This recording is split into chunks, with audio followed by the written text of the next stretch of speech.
All right, everyone, welcome to the Real Estate Game Changer Show. I'm your host, Mike McKay, based in the Jacksonville, Florida market. And each and every week, we do this podcast and live show with people who are changing the game of real estate all over the country. And for anyone who is in the Jacksonville market or thinking about getting into it, feel free to reach out to us. We're happy to share any information or be any help we can. And we are still a very active buyer in the Jacksonville market. So, any wholesalers out there, we are constantly looking for deals. This is a live show, guys. So, if you have any questions, please put them in the comments and I will ask them for our guests to answer. And this week, we have Al Vasquez on the show, who is in the Camden, New Jersey market. Al, welcome to the show. Well, how you doing? Thanks for having me. Excited. Absolutely, man. So let's kick it off for the people who don't know you with how you got started in the real estate business and kind of how that's led you to where you are today. Okay, so real estate, right? Real estate is one of the term that we, when I was growing up, we didn't use it a lot because I didn't know nothing about real estate. I didn't know about ownership. I didn't know about buying, what I mean, assets. My community was more of a urban community, less education. Public schools was horrible. But my first introduction into real estate was my mom and my dad. They purchased a house. And before they moved out, they kept it, right? And they rented it out. Mind you, they only have one house and for the last 50 years. But it's, like unconsciously it stuck with me. I was like, oh, so they go pick up rent every month. Like, and their rent is extremely low. But it was something that ownership made a lot of sense to me. It was like, damn, they can keep a asset and somebody's paying off their mortgage. Or at that time, my mom and my dad owned the property. Well, our house that we grew up was. But when I purchased a property when I was 19, I Mm. also moved out of that property, and besides selling it, I kept it just because I felt like it made sense. I'm like, let me keep this property and rent it out. And I held that property for 10 years, but educating myself in real estate. Never bought another property till like the last 4 years ago. And then that's when I started educating, Rich Dad, Poor Dad, finding other audio books and podcasts just like yourself is was one of the things that I started learning, and then I took off. So for you, I guess uh what made you wait those 10 years and I guess what was the catalyst for change that you said, "All right, I'm going to do this." It was so I was an employee for Coca-Cola, truck driver, right? I worked for there for 15 years. And Mm. like chasing that the dream of all right, I'm gonna get a 401k, I'm gonna have a pension. It was like the retirement job, right? Like because everybody where I grew up was a lot of drug dealing and everybody not doing the right thing. So for me, everybody see me like being successful, right? Like I had a Mm. great job, the name, right? It was like, oh my God, you was doing so good. I always thought of real estate, even though I was collecting that property that I had it was Section 8. So I was collecting what's called mailbox money. Like I was just collecting a check, taking care of the tenant. The house was in good shape because I lived there already. Mm. So 10 years was kind of like every time I wanted to do something, I had a child, then I had another baby. Then I was getting denied because my ratio, what I mean, I wasn't using my money the right way, high card notes, um, not making the certain amount. So I got like 4 or 5 times I went to the bank and they told me, no, we not able to give you a loan. But for 10 years, I was constantly learning. Like, but the last 2 years before buying, that's all I did. Educate Mm. myself, real estate. You know what I mean? What's next? Because I knew my job. I couldn't do it forever. You know what I mean? That's when you start changing your mindset first, right? It's like for all of us, it's more mindset than money and education. It was a thought process of, all right, I can't see myself doing my job forever. So something got to change. And knowing that I already had a piece of a property and having that type of little success in real estate, I was like, oh, I can do this a lot. You know what I mean? I have Yeah. one. Imagine if I had 20. Mm. Like that was my thought process. Yeah, and so there are a lot of people who listen to the show who like work full time now and are thinking about making that transition into real estate. So how did you go about doing that, once you decided to do it? So so that's great, right? Because I tell people with a W-2 job, please keep it and use it to your advantage. Don't get so, oh, I want to retire. I want to, you know what I mean? Like go to real estate full force. That's a hard thing to do. I use my job as a leverage. You know what I mean? As going to the bank with a W-2 job, so I'm protected when I ask for these loans, because a lot of these properties in the beginning I use under my personal name. I wasn't pulling out LLCs. I was just doing what worked for me. Like I didn't have a mentor. I didn't have nobody to look up to. It was something that just learning as real estate podcasts and audiobooks was like, all right, well, let me try this. Going to the bank, and then eventually when I did get approved, I had my job as the W-2. That's why I was able to get approved. You know Mm-hmm. what I mean? So it was easier. So a lot of people that do have your job use your job as leverage, meaning go to these banks with your tax form showing that you make X amount of money that you can afford these banks to give you these loans. So I did it. I used 10 times. I was going back and forth, but I knew my job was help. I was using my job more than they was using me. You know what I mean? Because I knew I Mm, was going to eventually get out that rat race, but I needed a W-2 job for me to get these loans. yeah. So at what point did you decide to jump into doing it full time and quit your job? It was last year. So I finally retired. It was last year. It was one of the things is I knew, but I was working towards it. Like it wasn't like, all right, when I buy two or Hmm. three, everybody was like, why are you still working here? But the numbers ain't make sense yet for me Hmm. personally. I just didn't want to make what I was making in real estate as what I was making in my job, but because I still wanted to invest. Mm, So even if I was making it what I was making at my job, I'm like, all right, well, I'm stuck at the same spot where I was at working. I still want to increase. So the more I was buying, the more deals I was getting. It was a stable thing of, all right, I love, mind you, I love real estate. I love it. I love everything about it. I love. It was something, when we get that buzz and it's like my job was horrible. Like the more I start hating it because I'm like I'm working for somebody else, I'm dealing with their problems, I'm taking care of real estate. Is like I knew this is what I wanted to do full time. hmm. But when I got X amount of doors and I felt successful and I felt that I can continue to do this, it was still scary. We all was scared. Like it was one of the things is that even after you was being successful in real estate, you always have question thoughts of could I be completely successful Hmm. without having a backup of a paycheck every week? And but when I start believing and I start buying as many doors, I said yeah, and then I feel like that was the best thing I did. But I'm happy Yeah. I left when I did. Like Mm, I'm not going to be like, oh, I should have left 2 years ago. No, everything worked out how I wanted to work out. So yeah. I was able to retire. How many doors did you have at the point that you retired on that day? I think I have 15, 14. So I'm at like 31 now. Okay. So you've So really hit the ground so running in the exactly. past So it year. Yeah. works. Like the bird game worked a lot in my market. I was able to buy cash, pull it out, and I was able to continue to reinvest. So I knew knowing that because in the beginning when I was buying one at a time, it was 1 6 months, save up for another conventional loan, another 20% down, another one, and I was doing a lot of sweat equity. So I was doing a lot of the work after my job. I was going into these properties and put Mm, it in as much work as I can so I can save money. But it was like small deals, like one deal, 6 months, another. So I was buying 2 deals a year, and it was great.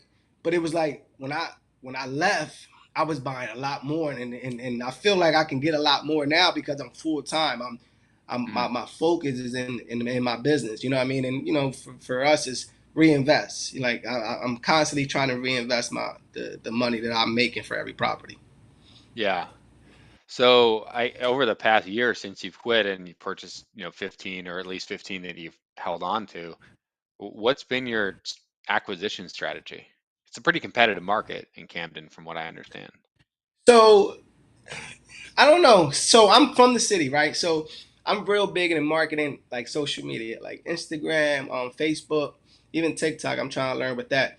But me being the face of my business is people from my community. Hey, I buy houses. Oh, hey, I'm from around the way. I will buy your house. Like, so I get a lot more some deals that just from referral. Like, oh, Al that grew up out here. He's buying houses now. Like, so Mm, I get a lot of deals just off of DMs, off of my phone. Somebody sending me deals just because they want to see. You know what I mean? I tell people why if you do something and you keep it to yourself, right? Like how can your business grow? Like me, I Mm-hmm. tell everybody what I do. Hey, I buy houses. Like, hey, how you doing? I buy houses. Oh, what's the weather like? I buy houses. Right? Yeah. Like, cause I constantly want because I don't even if it's not doing nothing at that moment. Let's say next year they talk to somebody. Oh, I want to sell a house. Oh, Al from around the way buy houses.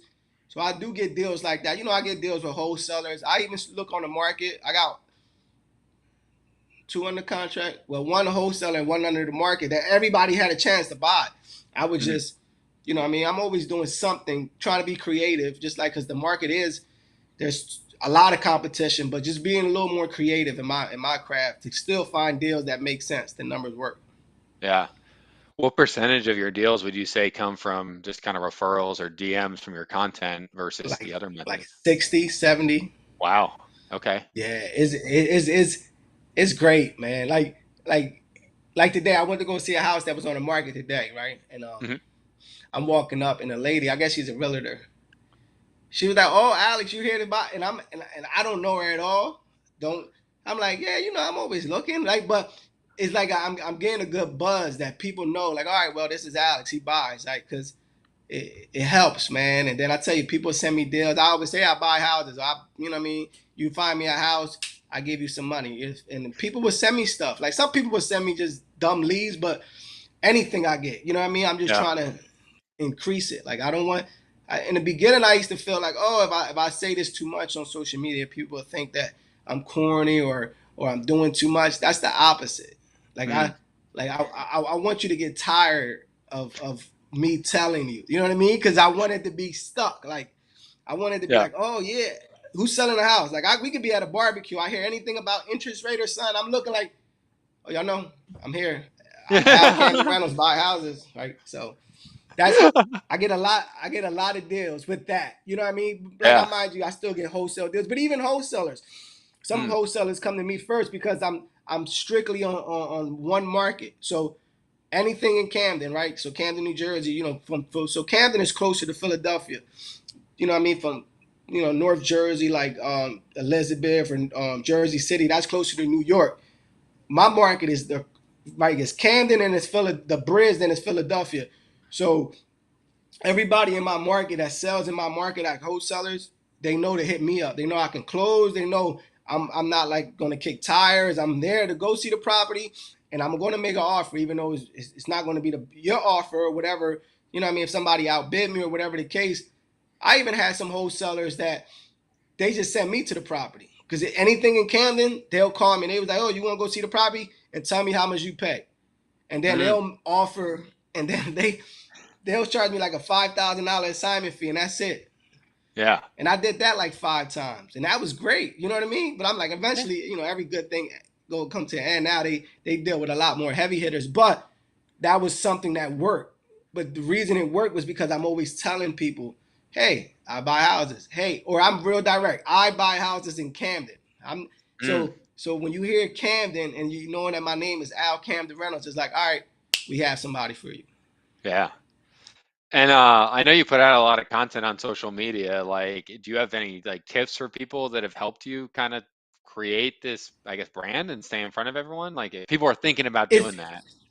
you know what it is for me is it's being authentic, right? Mm. Because it's so simple. Like I tell people, right? Like if you see me in real life, right? Which I mean, knowing that I have a big following now, I'm the same person as on social media. It's not like a completely different act or oh man, this is no. My energy is extremely high, right?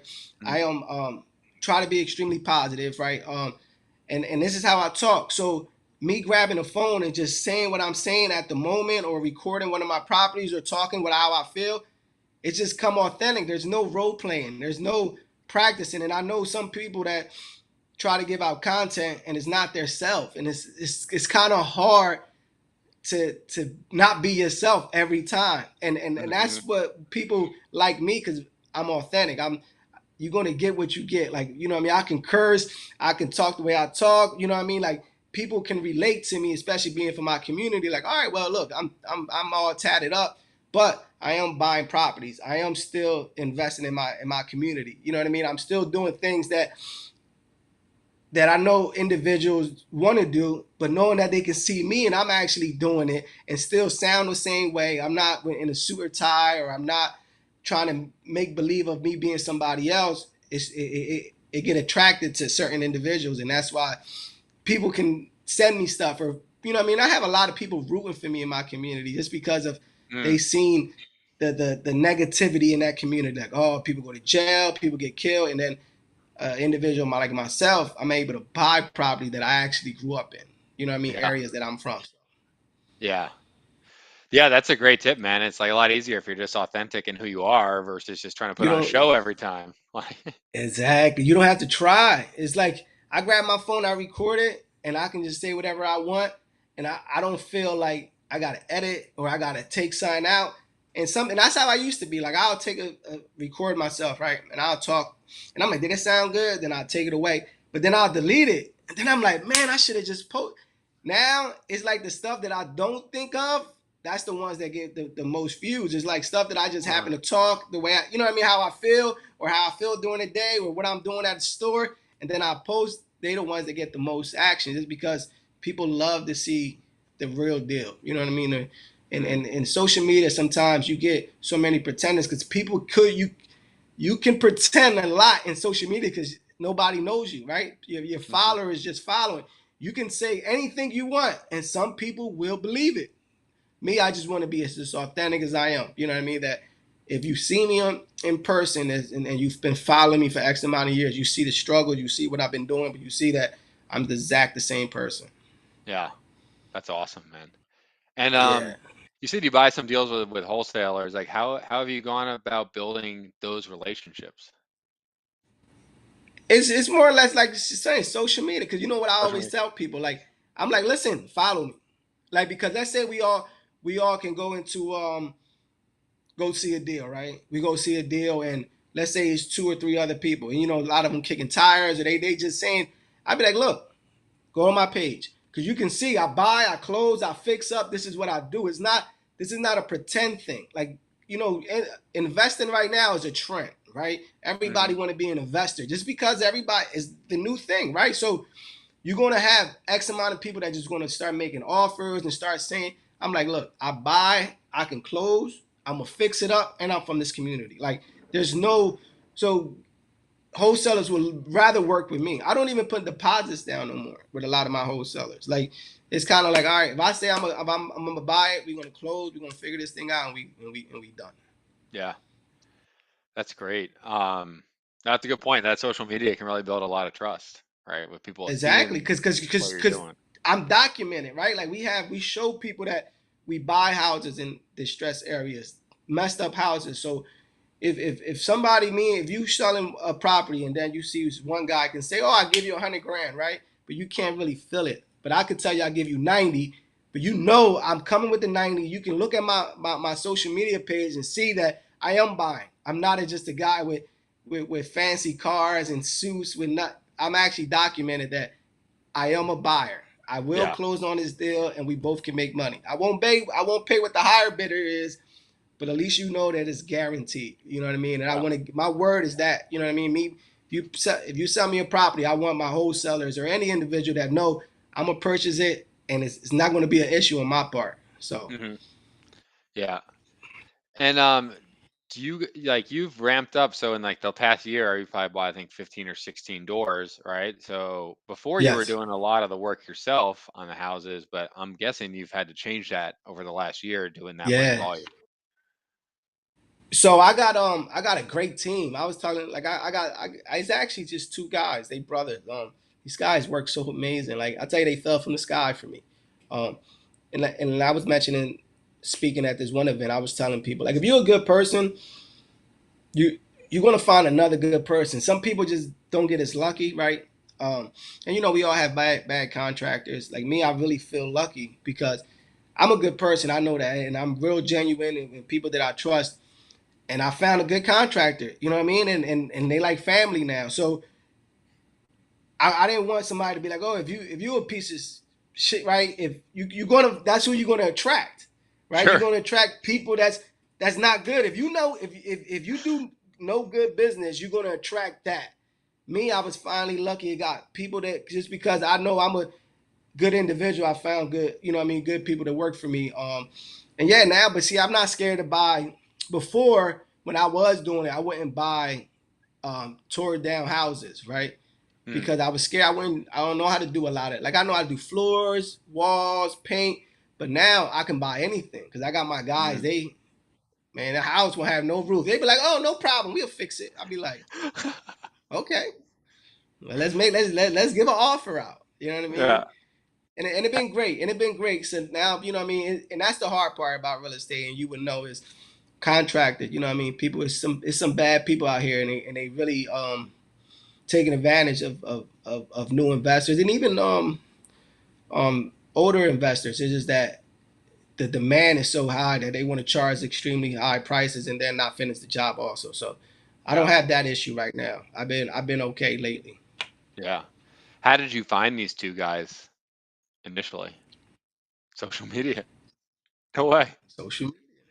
Oh, these guys know I buy. They know I'm working. And I wasn't even gonna pick them. It was one of the less. I was like, oh, you know what? But then when I would start ramping up, I'm like, I had a conversation with one of my homies, and he was like, "Wow, you're gonna have to start giving it up. Like the way you moving." And I finally trust them. You know what I mean? And it worked out. It been working out great.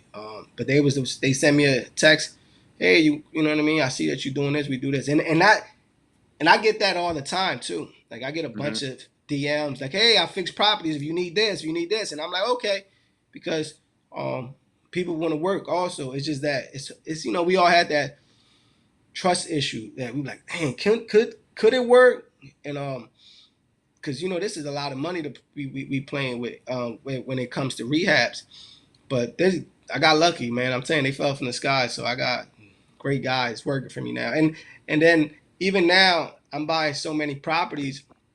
Like I wish I had like three of them groups. You know what I mean? Three of that Yeah. teams because I don't want to get another group and then they so sloppy that it makes you sometimes you can lose money picking the wrong Mm, um contractor. You know what I mean? Fixing somebody else's work and because I go to some houses they like, oh, all you need is paint or you need is okay, the electrical's not even hooked up, plumbing. I'm like, who did your job? Like, so that's a scary thought. But now I've been lucky with that. I've been lucky with good contractors and they've been moving. We've been working.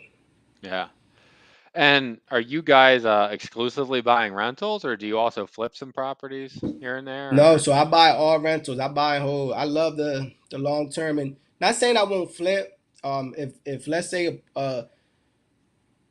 there's an individual that want to flip a property and he knows that game a lot and he asks me to be a part of it, yes, I would help him. Right? yeah. Just if the numbers make sense. But for me and my properties and the team that I got working on our properties, I like I the retirement is for me to buy and hold. Right? It's more or less Mm, a in the market that we have is definitely going up. Right? Meaning that we're going to appreciate a lot more 5-10 years, but I like the retirement. Like I don't never want to sell the chicken, right? Just hmm. sell the egg, right? Like you keep Yeah. the chicken, sell the egg, right? Like if the asset is still producing money for you, like why sell it? And I can get that some people can say, well, if the market is extremely high, you can buy more.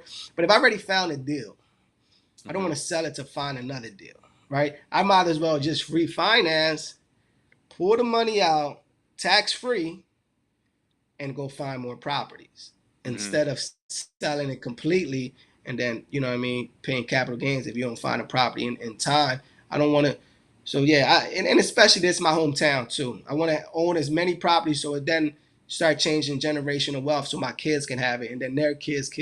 You know what I mean? So Hmm. I'm real big in ownership and keeping it because every time I hear podcasts like any wholesalers or any flippers, I not one ever said. I always hear the same thing. I should have kept some. I should have kept more, right?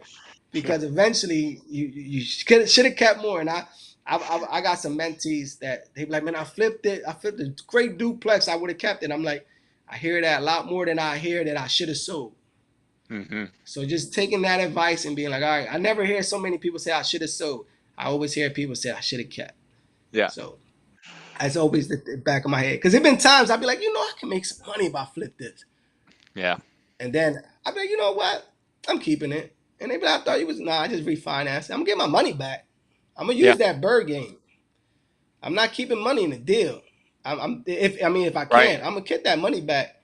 But at least it's the asset. You know what I mean? Tenants pay down. Uh, um, Property value goes up. And I'm able to do it and recycle and recycle and recycle. Yeah. So what's your strategy in terms of like financing? Because buying 15 in a short period of time, I mean, was that all cash or you borrowed money from other people to buy, or how did you? So it's all over. Hey, listen, I love who got money. Let me borrow. Like I already know what to do with money. So who's lending? Because I'm buying. So I have deals that I use hard money. Mhm. I got deals that I bought cash and I bird out. There been times that I bird out and bought two at a time. Mhm. Pulled out, bought three at a time with the same money I bought one. You know what I mean? So it's recycled. Or I have partners that they put up the money. I found Mhm. the deals. Yeah,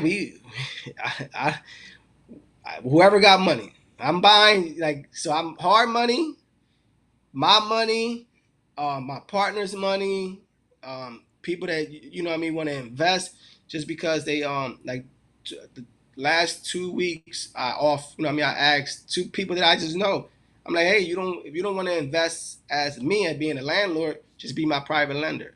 Mhm. And two people agree. So now they lending money because I can give them a way higher percentage than the bank giving them. So um, yeah, I'm trying to find money anywhere, like wherever I can get. Because if deals come, that's the hard part, right? Yeah. Find a deal, the money's gonna come. So, you know what I mean? People was out there with a lot of money with no deals because it's so hard to find deals. Find a deal, the money will come, especially when you put yourself in networking with real estate investors and the smart people that understand what they're doing. And knowing that my track record, people is not scared to lend me money, knowing that they're going to get the money just because, I mean, first my word is everything, and then at the same time they see that this is what I'm doing. It's not Mhm. I can't lend somebody money because it's their startup business, right? People lend me money because this is what I do. It's just I'm giving them an opportunity to make money Yeah. while I'm making money. So yeah, but we use every type of lender. Anybody that got money. So, because Yeah. like I said, find a deal. The money will come. Yeah. And what about on the refinance side? Because obviously you're probably out of the personal loans. You can't do those anymore I past can't. 10 Yeah, usually. yeah. So what's your strategy now on that? So it's I deal with a lot like with a no doc loan now. So every time we Okay. buy a house, we rehab it, fix it up, get it appraised, and I got lenders that just give us for under my LLC, give us 80% of the value or 75 of the ARV, and then I'm able to pay off whoever I pay off, even if it was my money, but I'm just recycling it back into the business. So if you can find like every other month you're doing a refi on one of these properties, you can see how the money's coming in and going back out. Like we Yeah. buying, we pulling out, we buying, we pulling it out. We continue to do that as many deals that we can get. So that been working for us extremely well. Yeah. And what about property management? How do you handle that? So I've been doing me and my wife, we've been doing all the property managing. It was like, listen, that's what I want people to understand. In the beginning, it's just try stuff, right? Because I didn't start off with an LLC and have a whole business plan. It was just more or less of learning as I go. My wife controls a lot of that now. I have great tenants. I don't have a big issue. There's one or two that can give me issues, but the systems we got now in place, it's working. But eventually, I got to get better with that. I want to hire out.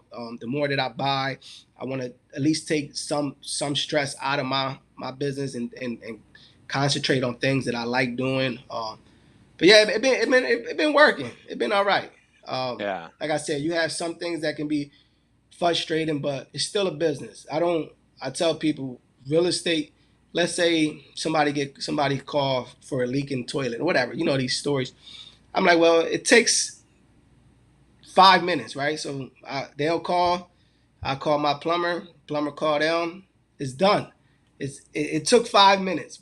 But if I was working 8 hours a day, some people would think the 5 minutes is worse than working at 8 hours. Just add it into the time. It's just phone calls, just fixing, it's getting systems and people in place to get it done. It's not a big task. You know what I mean? So I Mhm. don't. Before I used to think it was frustrating. Now it's a business, right? Yeah. Everything you're gonna. If it rains hard, you know your phone's gonna. Somebody's gonna call like, "Hey, the roof was leaking." Then you call your roofer. He goes out there, fix the problem, and all it takes is a couple phone calls and just to get it done. Yeah. So, but eventually, the more I buy, I want to just at least even if it's not a property manager, like more of like an assistant. That Hmm. because I got some tenants that's great. I don't get phone calls for like 6 months. And Hmm. I got some tenants that can call every month. You know what I mean Yeah. for the little for things. But Yeah. What? we've been keeping everything in house lately. Yeah. How do you go about making sure that you get good tenants who are going to pay and everything like that? Because obviously Camden is, you can probably find some really bad tenants there, just like you can in Jacksonville, 100%. right? So how do you go Yeah. about screening and making sure you get the right ones? So it's a luck game because it's one of them things is like you can never be sure, right? Sure. Because I was looking on Facebook the other day and somebody was like, where can I get fake pay stubs or where can I get um fake like W-2s or I was like, wow, people was really into this, right? Which is scary for us as Hmm. trying to pick tenants. Oh, you make this much? Oh my god! Like there's so much scammers out there, right? I just take it as I, hopefully when I'm a real energy type of person. I get it. Like credit score ain't on my top list, right? Because the reason that you renting is because you had mistakes in your life that what I mean, your credit doesn't mean you're a bad person. It's just that you can't apply for certain areas.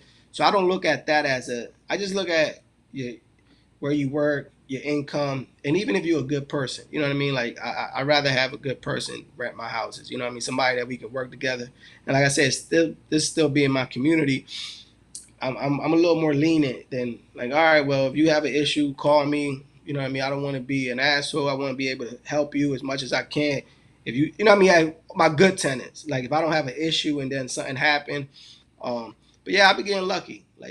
But I had one eviction out of all my properties, one that they Wow. should believe in this month, and that was the only one that somebody told me about her, and I was like, oh, I was renting it to this one lady. She was like, yeah, she's real good. I didn't do my.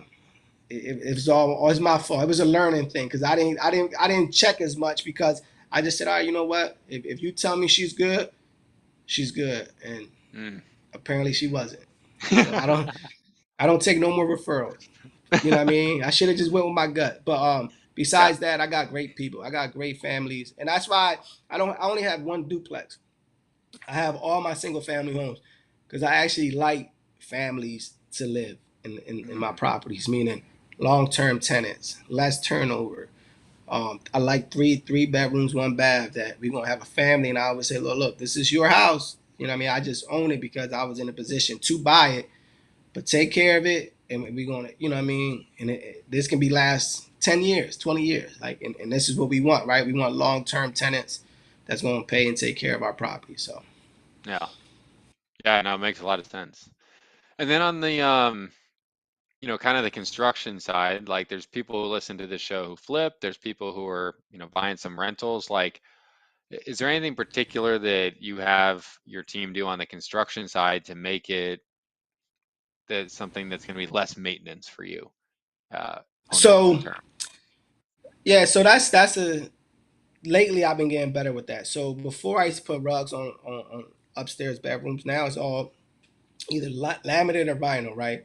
Just Mm, because after a tenant leave with rugs, you're gonna have to replace them anyway. You can't save that. I don't. I get beautiful finishes, but it's not the most expensive. But like, also, let's say I got a like my last two houses got big kitchens, right? I could put an island in there, but is it going to hold value and rent, which it won't, right? I Mm, won't make more money, but I will be putting in a lot more money to make certain things, but I will never get that money back.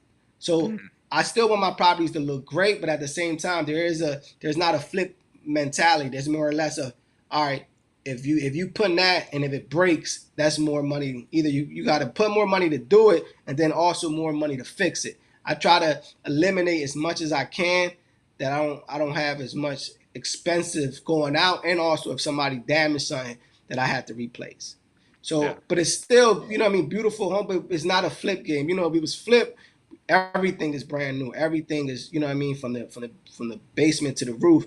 Here is more or less like, all right, well, we can keep 2 or 3 walls, you know what I mean, because they not in bad shape. Knock these down or keep stuff that we could keep. Yeah, we will do that. yeah. What's some specific examples of things that, like an island's an example, but that you just think are not a good ROI? And then I guess on the other side, like what are things that are a good ROI for you in a rental property? So, all right, let's for example, a dishwasher, right? Mm, I don't have dishwashers in my units because if you have a dishwasher, it's not going to change the rent. mm, So nobody's gonna walk into the property and be like, "Wow, like this had a dishwasher, I would have been signing up." Everybody that comes to my property already want to rent it, right? There's no like, "Oh man, if you would have had this, there was definitely no." It's going to get rented. Everybody that wants it, everybody that walks in. So, but if the dishwasher breaks, you know what I mean, that's mm, another phone call that I don't have to deal with, right?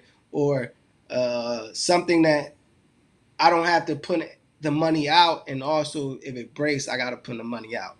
But I know people like the like subway tiles, right? Like backsplash. Like so everybody don't put backsplash on their property, right? Sometimes you can just get some subway tiles. It was extremely cheap, right? They're like 15 cents a piece, but they give the house a little more character. mm, Like somebody would put granite countertops and no backsplash, and you'd be like, "Damn, you could have just, you know what I mean?" These people love subway tiles, like they love, or you know what I mean, find something at a decent price, but people that's what people is hmm, attracted to. So that's what I do. You know what I mean? So I use stuff like even in the showers, I put all subway towels. It's a mm, lot cheaper than just paying $3, $4 a square foot for a tile that looks a little better. But the simple would give me the same amount of money as rent than something that's extremely expensive, and it looks the same. If it was a flip, yeah, you would put a lot more finishes because you want that to increase the value of the property. My number is already maxed out to how much I can get in rent. So mm, why put as much more money knowing that also if it is damaged, we're gonna have to redo everything again. So yeah, um, subway tiles, y'all. This is it's a cheaper but it's still farmhouse look that everybody likes right now. yeah.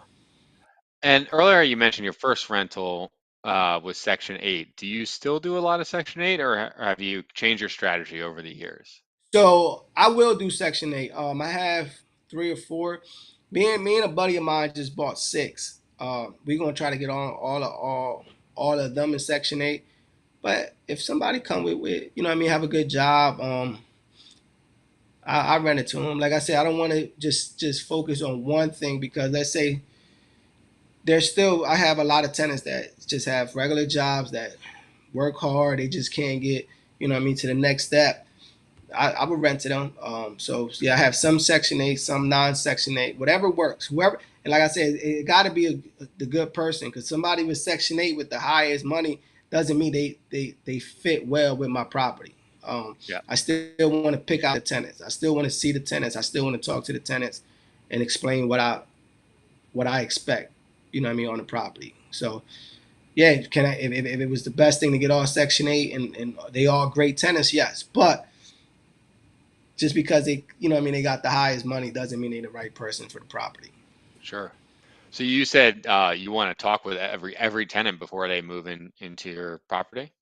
Yeah, I'm the guy. I'm the guy Okay. that you talk to. I'm the guy that like I said for now, still my business is Al Cam the rental. So I'm Al. I'm the one because so my name, like I said, is everybody use different strategies for their Yeah. business. Me, I'm a local kid from the city, so I can't do nobody wrong, right? Because my face is there, right? So I want to treat my people right. I want to have these houses, and I want to make sure they take care of them. But I want them to know it's me. I'm the guy that's fixing the properties, paying the money. So when you don't pay, you're not paying me. You know what I mean? So Hmm. some Yeah. people would take that more personal and be like, "Wow, look, he's been so good." Um, they take care of the property a little more, and they also make sure they pay just because they know the person that's taking care of it is actually an individual. Like, so a lot of people deal with Hmm. X amount of property, they don't know who they paying, who own property, who's and mind you, that's a lot easier. But me, it's still a little more personal for me. It's Sure. still like, all right, well, call me if it's an issue. You know what I mean? Where can we make this thing work? If it don't work, and if whatever you have to move out for whatever, I'm cool, right? We don't want to. I don't want to have no bad. Besides the one that I'm got the eviction, all my tenants been great. Like I'm telling you, Yeah. I've been lucky with that. But I feel like that takes a part of me being a good landlord also, Sure. taking care of my people. You know what I mean? That helps out. Like customer service is a big deal too, right? So I make sure my tenants is taken care of the right way. Like I give them gift cards for Christmas. Like I just went to one of my tenants. She was like, "Oh, I gotta go get back to school stuff." I'm like, "Make sure you know what I mean." I do back to school drives in my community, but I'm like, "Yo, make sure you bring the kids, like, so you don't gotta pay for your book bags and that what feeds my heart, right? A lot of stuff feeds my pocket, like stuff like that feeds my heart. That I am doing the right thing. You know what I mean? I am doing what I'm doing is buying in my community, but also helping my people out. Yeah. Yeah, I can imagine too, like if they know it's you and it's a little different to not pay the big corporation versus it is to like, the guy who comes Exactly. around and takes care of you and, Yeah. helps your kid Yeah. get back to school supplies. Yeah. I, I think that works. I think that's and I'm not saying everybody should do it. I'm just saying for me what made sense for me. I'm actually like being in the community, and people know I'm the guy that buys the houses and fix them up. And so if you're doing anybody wrong, like you said, you're not doing a big corporation wrong. You're doing me wrong. Yeah. And you can't do. And some people they see me put in the work, so they like, nah, he can't. You know what I mean? Like, can't do him like that. So Yeah. And then in Camden, like if I remember right, you guys have kind of a lot of older homes in Camden. yes. So that must be challenging from like a perspective of construction. Like, so I guess like how have you gone about renovating those older homes? So lately we've been we take every wall down that we can, right? So, Hmm. which has been great because a lot of these row homes is nothing holding it, so you can knock these things straight. So, is the worst you buy these properties lately been better because we run everything brand new. So now we not just painting on, we knocking all these walls down. We doing all new plumbing, all new electrical, um, all new sheetrock. The price goes up a little more, but your property is gonna last a lot longer because everything is brand new. So Hmm. lately, that's what we've been doing. So I'd rather get a property that's in worse shape, get it for a better price, and then put all my money into the rehab. Just Hmm. because with the rehab, knowing that we get everything fresh, everything's new, that we're not going to get a lot more phone calls. That's like what I mean, leasing a brand new car compared to you buying a car that have 100,000 miles on it. Like you're Hmm. going to get a phone call. You know what I mean? You're going to have a maintenance issue before you have the brand new car. So Yeah. And then do you run into any like particular challenges with the homes that really need like a lot of stuff in Camden? not lately. The more challenges the city of Camden with like inspections and the stuff that they want to do. It's like they take so much time. I get it. We got to run permits, and that can be a issue itself. Like I got a property now that I didn't have no meter, so PSNG is supposed to install. First, you get the inspection, then you get from the city, then you get another inspection from the PSNG, their guy, then somebody else got to come to put in the meter, which they haven't. So I don't have no light. Then after that, I don't have a gas meter because when they was putting gas meters outside of each property, that house was abandoned. So after I have that, Then I gotta go back to the city, get another plumber approval, get a gas pressure test. Then the PSNG call them again for them to come out, dig a hole to run the gas, and then come back out to inspect my HVAC. And that's time. That house been done probably like 3 months, and Oh, there's no payment. It's because, and it's not me. It's the city is going through these permits and these the rules, and I just tell myself it's part of the business, right? It's part of the business. Like it's stuff that I'm learning too, so I know what to get ahead of it next time. Like, all right, well, next time I want to do this first. You know what I mean? To get that, because I know this is going to take, you know what I mean, a couple months. So let's hit this right when we working on the property, or let's hmm get this right when we working on the property, so we don't have to sit and wait X amount of time just to get these issues resolved. So sure. that's dealing with the city is a struggle. But and I know all the guys in the city. Like I say, all the inspectors know me, just because we try to build a relationship, and it's just part of the game. It's part of the game. So Yeah, that's the process. cool. And so, what's your vision for what you're doing over, call it, the next 5 years? So my vision is continue to buy. Like everybody would tell you, oh, how many doors you want. I don't know because I can't say 100 doors, and then let's say you call me, you like, oh, this property is great. I'm not gonna say no. I'm gonna be like, oh, let me go check it out, right? Because as investors, we don't have a number, isn't? Because the next deal could be the best deal, right? So Yeah. I don't have a number, right? And it's not even a cash flow, right? My thing is building better systems, right? Less work on things that I don't want to work on. Continue to buy, um, and put more in my community too, right? I want to help out coaching baseball hmm and helping my community and doing stuff like that. Like that's my goal. But continue to buy property, make money while I'm doing it, but also being more a part of my community. Yeah. What changes have you made in your business? Because the rental business is obviously affected a lot by interest rates that have gone up significantly in, call it, the last 9, 10 months. What Yes. changes have you made to deal with that? Rent got higher, which was good. Okay. Buy like still being creative, finding better deals.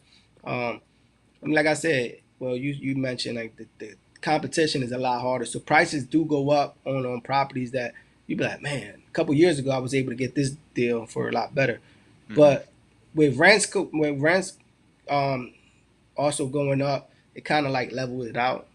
So, but being creative, finding better deals, talking to more people, trying to budget your rehab, understanding what you're doing. Like I love going to Floor and Decor. Like Floor and Decor is a store that like is a Home Depot. I love going there because I love picking stuff out, but I'm also a numbers guy. Like I don't Mm, want to. I don't. If your contractor be like, oh, we just put floors down. You know, well, how much you pay? Well, $6 a square feet. No, we didn't. That's not our number, right? Like we can work, make stuff look nice, also with a better price. So yeah. that's something that I can find. Like Amazon is great when you can find selling fans for cheaper than Home Depot. Like little stuff like that add value to the property, but not cost X money. You know what I mean? As much money as the other stuff costs. So keep the budget down, but at the same time, um, that'll offset the interest rate. So I hmm don't want to not buy, or you know what I mean, or not buy or refinance because the interest rate, because then I'm stuck, right? Then I'm stuck hmm again. I just go with the flow. If the numbers still make sense with the interest rate as it is now, imagine if the interest rate drops, right? So if it still works now, I'm still making the deal, right? I'm not buying it just because to hold it. If the numbers Yeah. still work with the interest rates being 7, I think my last deal was 8.3, which is Yeah. crazy.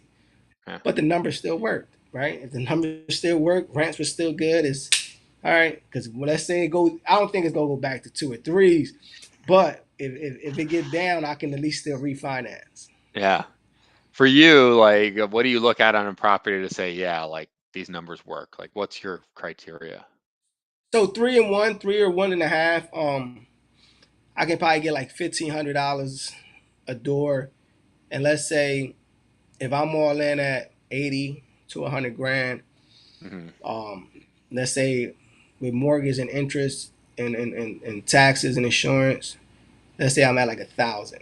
So that's like a Mm, $500 cash flow, or let's say $900, something like that is cash flowing. So I could keep doing that.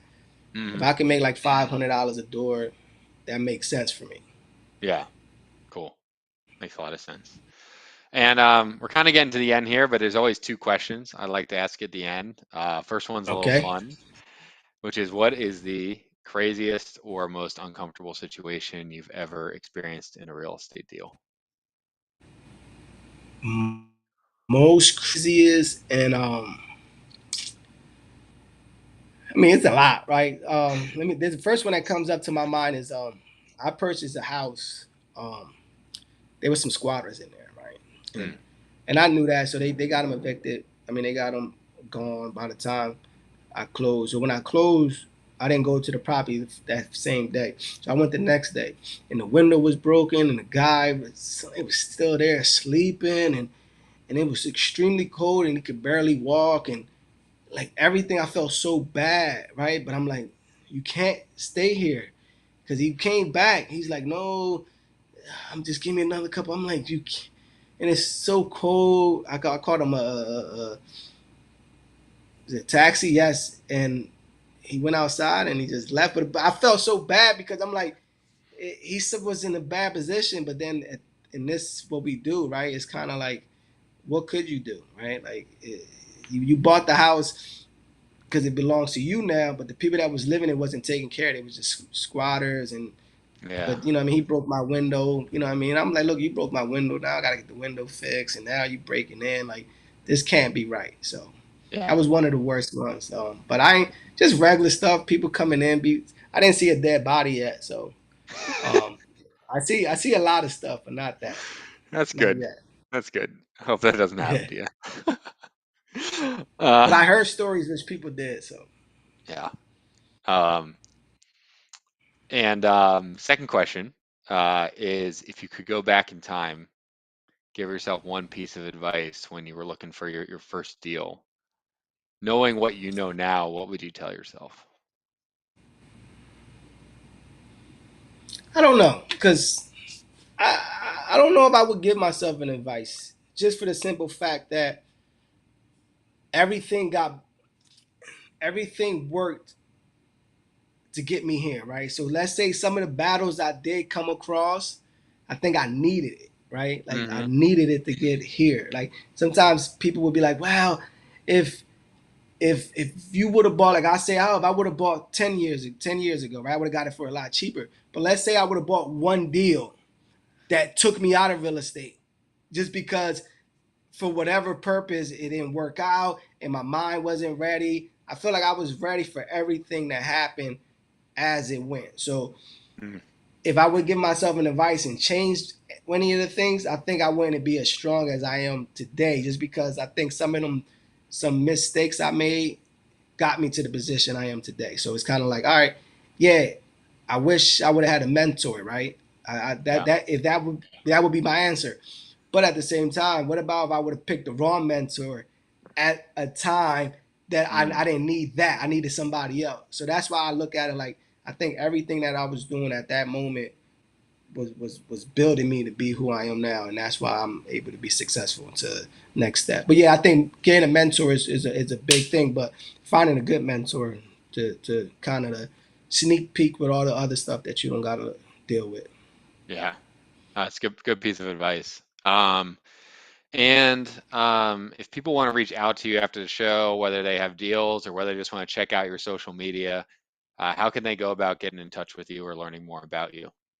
Well, if you want to listen, follow me, Al Camden Reynolds. You get good energy too. I'm real positive into my, in my and that's on Instagram. Also on Facebook and TikTok. It's all the same. Al Camden Reynolds.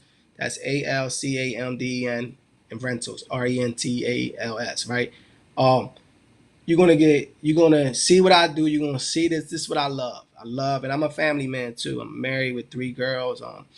I like putting some of that stuff in there too to let people know we are people too, right? We are have families we got to take care of. So yeah, I like to inspire too. Like because I look at social media and people inspire me, so I also want to inspire the next person. So yes, please give me a follow and you'll see everything that I do. Cool. Awesome, man. Well, thanks for being on the show. This is great. Thanks for having me, man. Yeah, awesome.